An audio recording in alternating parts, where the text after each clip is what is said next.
আমরা আজকে দুটি গুরুত্বপূর্ণ পয়েন্টে আলোচনা করব। একটি হলো ইহরাম, দ্বিতীয়টি হলো মিকাত।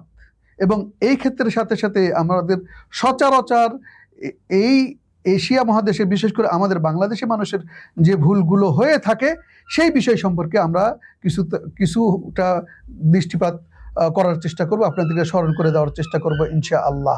বিসমিল্লাহ ওয়াসসালাতু ওয়াসসালামু আলা রাসূলিল্লাহ ওয়া আলা আলিহি ওয়া সাহবিহি আজমাইন, আম্মা বা'দ। قال الله تعالى: ولله على الناس حج البيت من استطاع إليه سبيلا.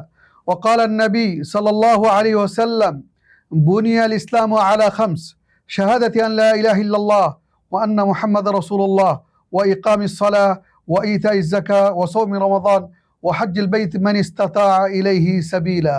সম্মানিত দর্শক মণ্ডলী, তাওহীদ ও সুন্নাহ ভিত্তিক শিক্ষা ও নানাবিধ সেবামূলক সংস্থা আত-তাওহীদ ফাউন্ডেশনের পক্ষ থেকে আমাদের এই ইসলামের গুরুত্বপূর্ণ পঞ্চম স্তম্ভ তথা হজের ধারাবাহিক আলোচনায় আপনাকে স্বাগতম। আমরা আল্লাহ রাব্বুল আলামিনের প্রশংসা জ্ঞাপন করছি যে মহান আল্লাহ রাব্বুল আলামিন আমাদেরকে দয়া করে, অনুগ্রহ করে তিনি তার ভিআইপি মেহমানদের মধ্যে শামিল করেছেন এবং হজের মতো উত্তম একটি ইবাদত সম্পাদন করার আল্লাহ রাব্বুল আলামিন আমাদেরকে তৌফিক দান করেছেন, আলহামদুলিল্লাহ। সম্মানিত দর্শক মণ্ডলী, যেহেতু হজ একটি গুরুত্বপূর্ণ ইবাদত এবং ইসলামের 5টি স্তম্ভের একটি গুরুত্বপূর্ণ স্তম্ভ এবং এর সওয়াবও অনেক বেশি, যদি কেউ হজ ফরজ হওয়ার পরেও যদি হজ না করে মারা যায় তাহলে তার ব্যাপারে কঠিন শাস্তির কথা আসছে। আবার যদি কারো হজ কবুল হয়ে যায় তাহলে সে দেশে ফিরে আসবে, একেবারে মায়ের গর্ভ থেকে সন্তান যেরকম নিষ্পাপ হয়ে জন্ম নেয় ঠিক সেইভাবে ফিরে আসবে। একইভাবে আল্লাহ রাব্বুল আলামিন এরকম আরও অনেক অনেক সওয়াবের কথা হজ সম্পাদনকারীর ব্যক্তির ব্যাপারে এরকম সুসংবাদ দিয়েছেন। যেহেতু এই সুসংবাদ আল্লাহ রাব্বুল আলামিনের পক্ষ থেকে এবং অনেক অনেক সওয়াবের কথা রাসূলের পক্ষ থেকেও আসছে, সুতরাং বোঝাই যায় যে কাজটি খুবই কঠিন। আবার একই সাথে আমাদের চিরশত্রু শয়তান সেও কিন্তু বসে নেই, সেও চাইবে তা আমাদের এই গুরুত্বপূর্ণ ইবাদতকে বিভিন্নভাবে নষ্ট করে দেওয়ার। আমাদের উচিত হবে এটাকে যুদ্ধের একটা ময়দান হিসেবে গ্রহণ করা, যুদ্ধ হিসেবে গ্রহণ করা এবং প্রচণ্ড মনোবল সাথে সাথে এর জন্য যাবতীয় প্রস্তুতি আমাদের নেওয়া দরকার। না হলে আমরা প্রতি পদে পদে ভুল করব এবং হজ মাবরুর হওয়া থেকে বঞ্চিত হয়ে যাব। আমাদের অর্থ, এই সফর, এই ভ্রমণ বৃথা যাবে, কোনো কাজে আসবে না।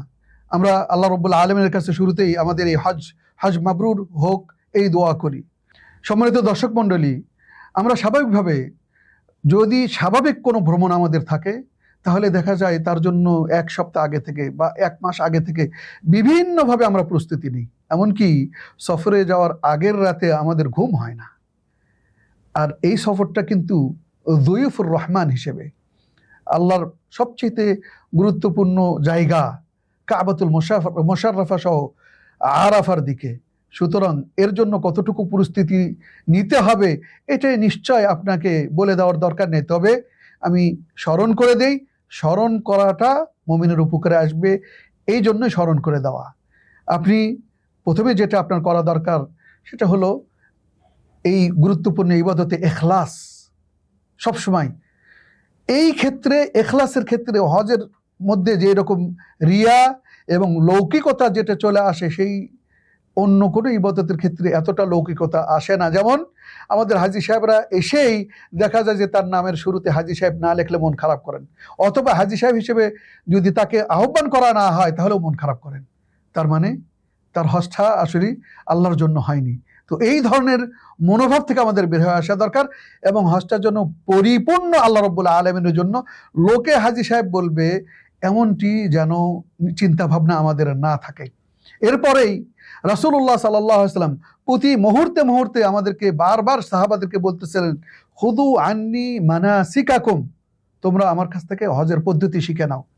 রাসূলুল্লাহ সাল্লাল্লাহু আলাইহি ওয়াসাল্লামের বারবার রিপিট করা মানেই হলো হজের কাজগুলো অনেক কঠিন, এবং এটা যদি আমরা ভালো করে পুঙ্খানুপুঙ্খভাবে প্রস্তুতি না নেই তাহলে আমরা এই ক্ষেত্রে ব্যর্থ হব।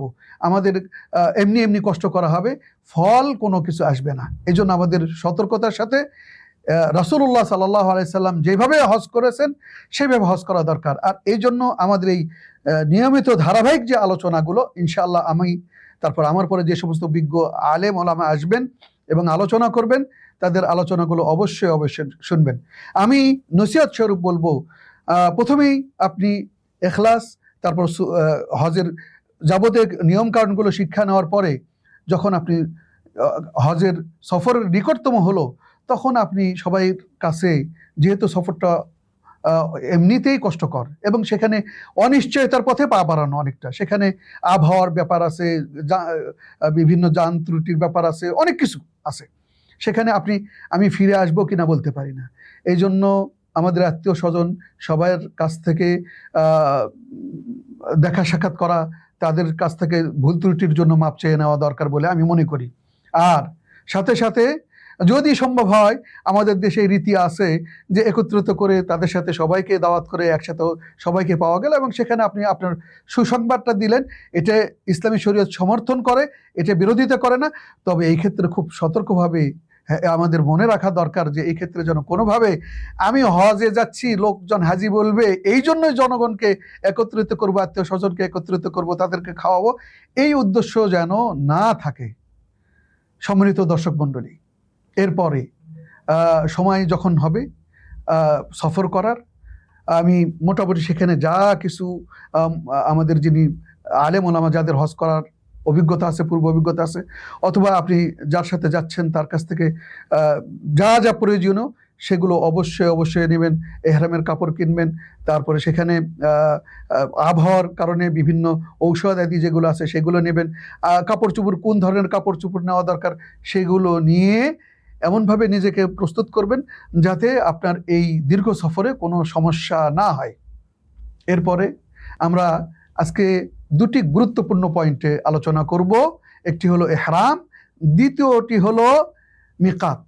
এবং এই ক্ষেত্রের সাথে সাথে আমাদের সচরাচর এই এশিয়া মহাদেশে, বিশেষ করে আমাদের বাংলাদেশি মানুষের যে ভুলগুলো হয়ে থাকে সেই বিষয় সম্পর্কে আমরা কিছুটা দৃষ্টিপাত করার চেষ্টা করব, আপনাদেরকে স্মরণ করে দেওয়ার চেষ্টা করব ইনশাআল্লাহ।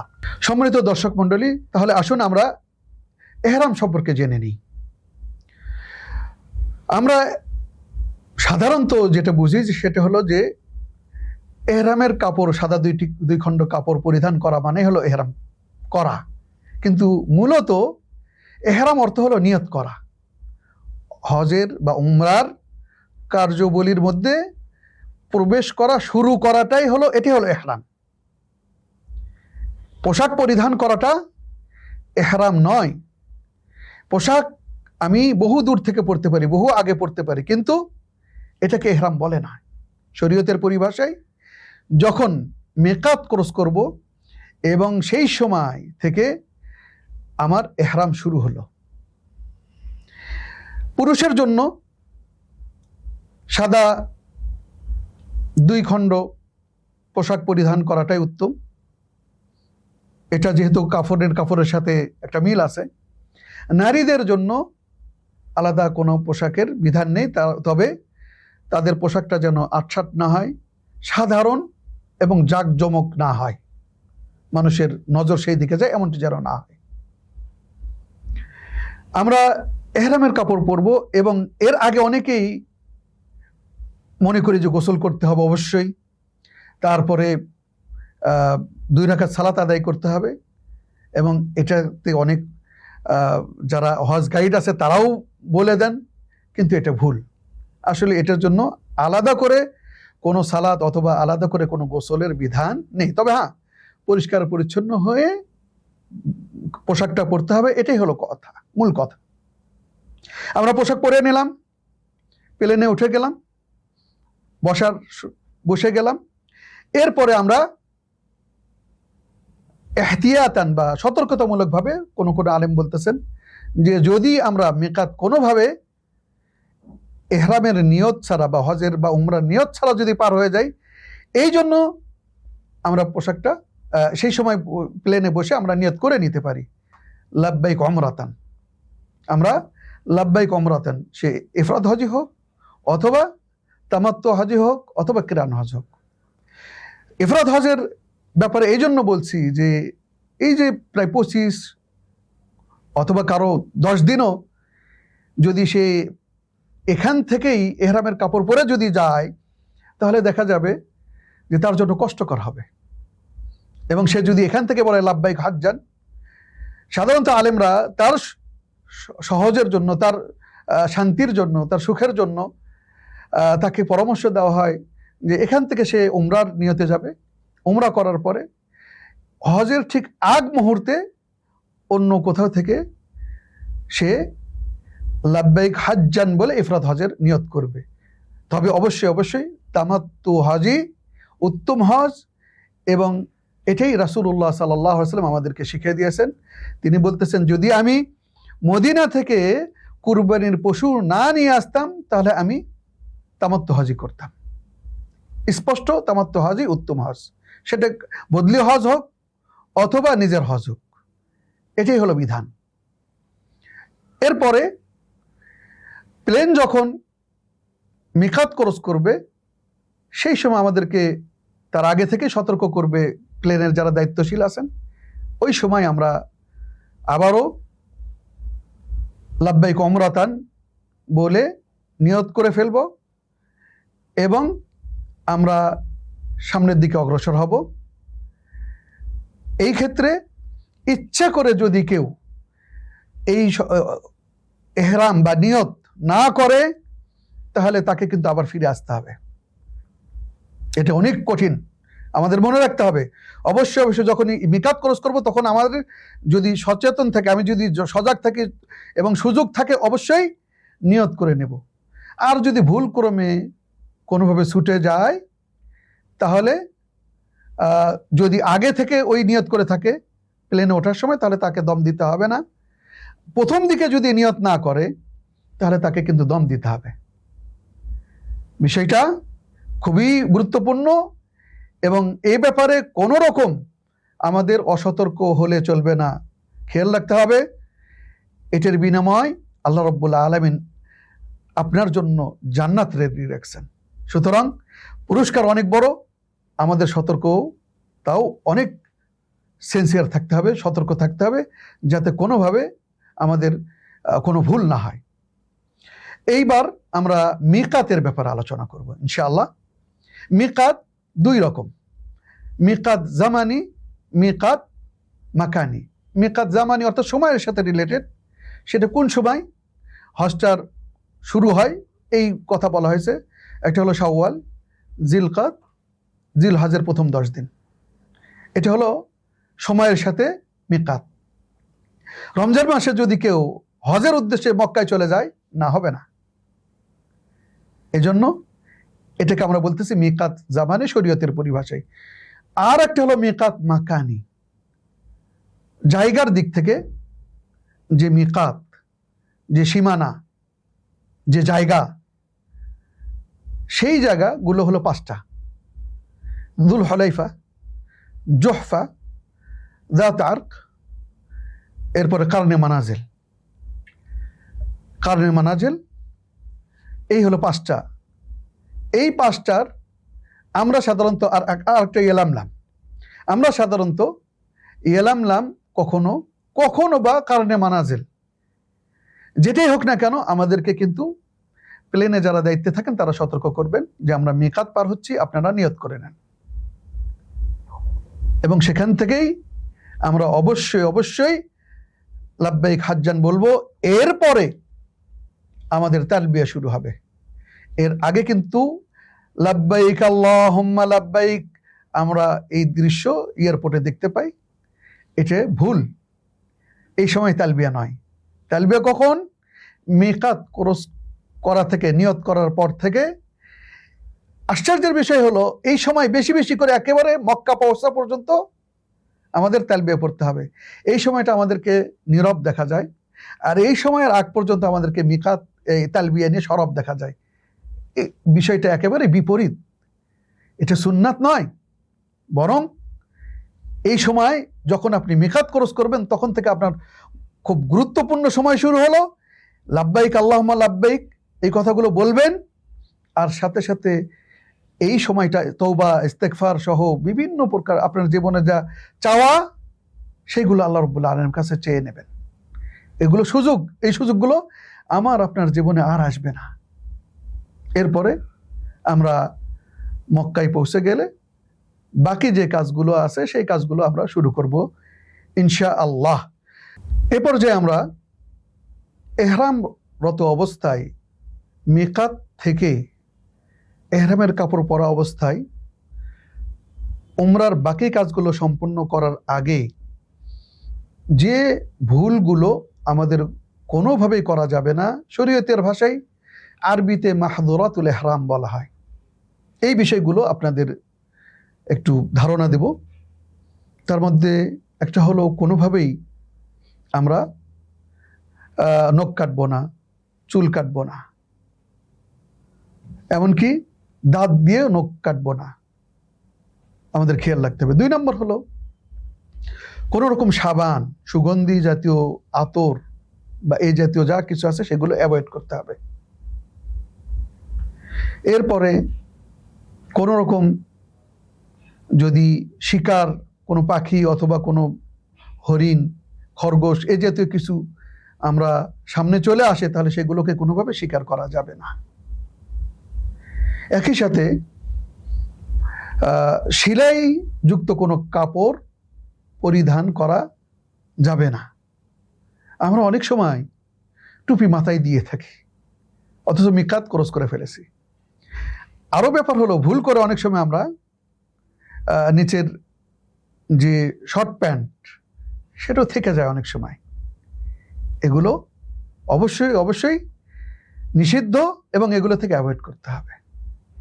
একই সাথে বিবাহর কোনো আলোচনা অথবা কোনো বিবাহ সম্পন্ন করা এই অবস্থাতে যাবে না। এই হলো মোটামুটি যে সমস্ত কাজ এই অবস্থায় করা যাবে না এহরামের অবস্থায়, এগুলো। এবার আমরা কিছু কাজ ভুল ধারণা হিসেবে আমাদের সবার মধ্যেই আছে, এই কাজগুলো আমি উল্লেখ করব যেগুলো করা ভুল হিসেবে আমরা জানি। তার মধ্যে যেগুলো কোনোভাবেই আমাদের যদি করি এহরামের উপরে কোনো প্রভাব ফেলবে না। 1 নম্বর হলো হাতে যদি আংটি থাকে এটা কোনো সমস্যা নেই। 2 নম্বর হলো হাতে যদি ঘড়ি থাকে। 3 নম্বর হলো মাথায় যদি ছাতা ব্যবহারের প্রয়োজন হয়। যদি আমরা ওই ইয়ারফোন বা হেডফোন এগুলো যদি ব্যবহার করার প্রয়োজন হয় এগুলো ক্ষেত্রে কোনো সমস্যাই নেই।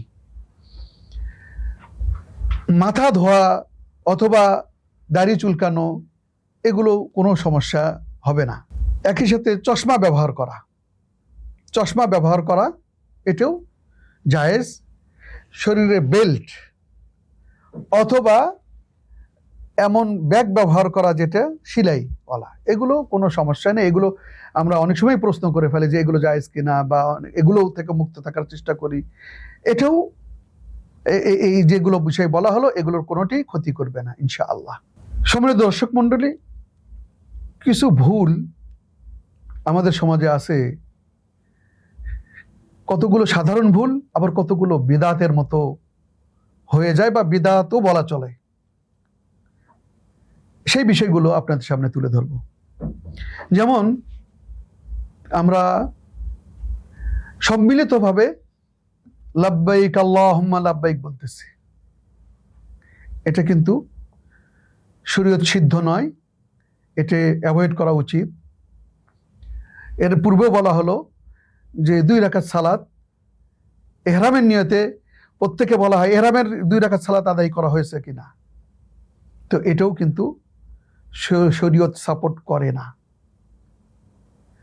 একই সাথে ইহরামের জন্য আলাদা করে নিয়ত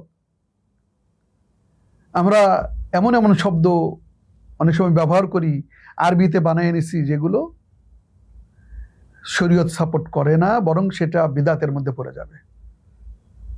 একইভাবে শুরু থেকে এহরাম এর কাপড় পরিধান করার পর থেকে একেবারে তওয়াফ শেষ পর্যন্ত, সাই শেষ করা পর্যন্ত আমার এহরামের একটা অংশ ডান বগলের নিচে এবং বাম কাঁধের উপরে থাকে। এটা কখন থাকবে? শুধুমাত্র তওয়াফের একটা সময়। কিন্তু আমরা অনেক সময়, বেশিরভাগই দেখা যায় যে যখন আমি এহরামটা শুরু হলো, মিকাত শুরু হলো, কারো কারো শুধু মিকাত নয়, বরং দেশ থেকে প্লেনে ওঠার সময় থেকে একটা অংশ নিচে এভাবে থাকে এবং এইভাবে আমরা শুরু করি। এটা অবশ্যই শরীয়ত সম্মত নয় এবং এটি ইচ্ছা করে করলে শরীয়ত বিরোধী কাজ হবে। এই জন্য আমাদেরকে সতর্ক থাকা দরকার, সাবধান থাকা দরকার। ঋতুবতী মহিলা যদি কেউ থাকেন, অনেক সময় তিনি বা তাকে বলা হয় মক্কায় পৌঁছার পরে পবিত্র হলে তারপরে আয়েশা মসজিদ থেকে বা তানঈম থেকে সে নিয়ত করবে। এটা ভুল। বরং সে যখন মিকাত ক্রস করবে তখন নিয়ত করবে এবং অন্যদের মতো সবকিছু করবে। শুধু মক্কায় পৌঁছার পরে সে তওয়াফ করবে না। এটা হলো তার উপরে বিধান। কিন্তু আমাদের দেখা যায় যে সে স্বাভাবিক অবস্থায় চলে যায় এবং পরবর্তীতে পবিত্র হলে তানঈম বা মসজিদে আয়েশা থেকে সে ফিরে নিয়ত করে ফেলে। এটা সুন্নাহ নয়। সুন্নাহ যখন প্রত্যেকেই নিয়ত করবে, মিকাত ক্রস করবে, সেই সময় সে নিয়ত করে নেবে। এহরামরত অবস্থায় আমাদের আরও যে ধরনের ভুল হয়ে থাকে, বিশেষ করে আমাদের মা বোনেরা মুখ ঢাকেন না। পাশে বেগানা পুরুষ, তারপর তার মুখ খোলা, এটা উচিত নয়। বরং তিনি মোজা পরবেন না এহরামরত অবস্থায়, একই সাথে হাত মোজাও পরবেন না, পায়ের মোজাও পরবেন না, কিন্তু বোরকাও পরবেন না, কিন্তু একটা লম্বা কাপড় ঝুলিয়ে দেবেন। কোনোভাবেই মুখ খুলে রাখাটা উচিত নয়। তেমনইভাবে আমাদের মা বোনেরা আরও ভুল করে থাকেন। তারা মনে করেন যে হজের সফরে স্বর্ণ পরা যাবে না। এটাও কিন্তু ভুলের অংশ। এগুলো সবই কিছু কিছু আছে কুসংস্কার, এগুলো জায়েজ, কোনো সমস্যা নেই। আমাদের মা বোনেরা আরেকটা ভুল করে থাকেন, পুরুষ যেরকম সাদা পোশাক পরিধান করে, তারাও তাদের পোশাকটাকে সাদা পোশাক বানানোর চেষ্টা করে এবং সাদা পোশাক পরার চেষ্টা করে। এটা তাদের উপরে তারা স্বাভাবিক পোশাক পরবে এবং অনেক সময় মহিলারা সাদা পোশাক পরলে অন্য সমস্যা হতে পারে, পর্দার সমস্যা হতে পারে। এজন্য সতর্ক থাকা দরকার, সাবধান থাকা দরকার। সাদা পোশাকটা পুরুষের জন্য উত্তম, মহিলাদের জন্য স্বাভাবিক পোশাক। আল্লাহ রাব্বুল আলামিন আমাদেরকে যেটা বাধ্য করেননি, তার রাসূল যেটা সুন্নাত হিসেবে দেননি, অর্ডার করেননি, সেই বিষয়গুলো আমরা নিজেদের উপর কেন চাপায় নেব? দিন খুব সহজভাবে আমরা গ্রহণ করব এবং কোনোভাবে এতে আমরা সীমালঙ্ঘন যেন না করি। তেমনইভাবে গুরুত্বপূর্ণ একটি বিষয় হলো পুরুষের জন্য উচ্চ স্বরে তালবিয়া পাঠ করা। এটা একটা গুরুত্বপূর্ণ ইবাদত এবং আপনি সবসময় আল্লাহ রাব্বুল আলামিনের সামনে হাজিরা দিচ্ছেন এবং সেই ক্ষেত্রে যদি আপনার অলসতা ধরে বসে, তাহলে আপনার হজ মাবরুর কি করে হবে? এই জন্য পুরুষেরা যতটা পারা যায় উচ্চ স্বরে সবসময় কন্টিনিউয়াস লাব্বাইক আল্লাহুম্মা লাব্বাইক চলমান থাকবে। অন্যদিকে নারীরা নীরবে নিভৃতে সাউন্ড একেবারেই সাইলেন্ট মুডে তারা তালবিয়া পাঠ করবে, কিন্তু তারা উচ্চস্বরে তালবিয়া পাঠ করবে না।